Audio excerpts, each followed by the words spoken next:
அன்பு குழந்தைகளே, ஒரு காலத்தில் பெரிய அகழியோடு கூடிய ஒரு அழகான கோட்டை இருந்தது. அந்த கோட்டையைச் சுற்றிலும் ஆழமான அகழி. அங்கே ஒரு பெரிய கருப்புப் பூனை அந்த அகழியின் காவலனாக வாழ்ந்து வந்தது. அதன் பெயர் வீரன். வீரன் மிகவும் பொறுமையானது. எதையும் கூர்ந்து கவனிக்கும்.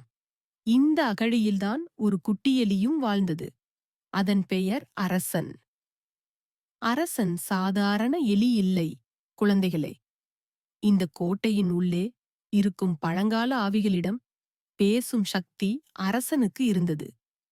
இந்த ஆவிகள் பயமுறுத்தும் ஆவிகள் அல்ல, மாறாக மிகவும் அன்பானவை, பல ரகசியங்களை அறிந்தவை. ஒரு நாள் வீரன் பூனையும் அரசன் எலியும் அருகருகே அமர்ந்திருந்த போது ஒரு மெல்லிய சத்தம் கேட்டது.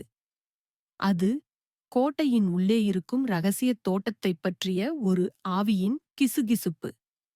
அந்த தோட்டம் எவ்வளவு அழகானதென்றால், அங்கே ஒளிரும் செடிகள் இருந்தன, பேசும் விலங்குகள் இருந்தன.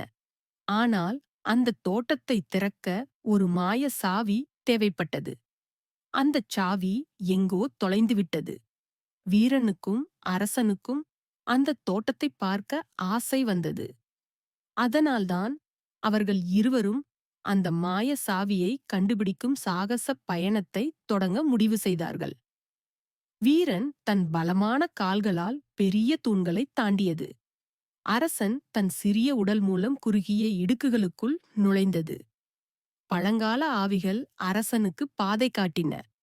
ஒரு பாழடைந்த கிணற்றுக்குள்ளே ஒரு ஒளிரும் கல்லுக்குப் பின்னால் அந்த மாய சாவி ஒளிந்திருப்பதை ஆவிகள் அரசனுக்குச் சொல்லின. வீரன் பூனை அந்த கிணற்றுக்குள் தைரியமாக எட்டிப் பார்த்தது.